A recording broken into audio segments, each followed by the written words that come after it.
Hi, this is one in a series of short videos made by the Imaginative Education Research Group at Simon Fraser University in Canada. We're looking at a series of learning tools that any teacher can use in their everyday teaching to make lessons more imaginatively engaging. Today we're going to focus on the joke, and we're going to look at the ways in which jokes can be used in teaching in any classroom. And I could, for example, start by asking you, when is a door not a door? Do you know the answer? No. Oh, really? Well, it's a common little joke that the answer is when it's a jar. Oh, of course. And now, to be able to get that kind of joke and to use that kind of language means that you have to be able to see language as an object and not just as a behavior. So those kinds of jokes are crucially important for children to develop a certain degree of flexibility in their language use and to be able to see how language can work for them in complicated ways. So even at that very early level, the crucial ability to become increasingly literate is tied, I think, in important ways to recognizing how jokes work. And they can certainly help us a great deal in our teaching. But you also use jokes in all kinds of ways. Okay. Yes. Especially in math recently, we're learning about probability.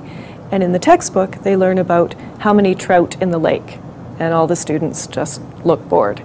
So we've been talking about going down to the SPCA, where they have large vats of cats, and scooping out some cats, maybe 20 cats, putting ribbons on them, tossing them back into the vats, where they'll scamper about and mix, and then we'll scoop out another group of cats, say 15 of them, and see how many have ribbons.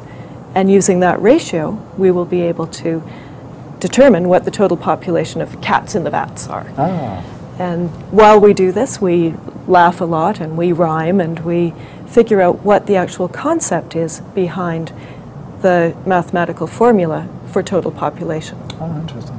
I assume there aren't real vats and real cats. There are no real vats and no real cats, but we do joke and laugh, and the students are engaged and get the concept at the same time. And I mean, do you find that using humor like that makes the kids more flexible in the way they think about these things? Absolutely.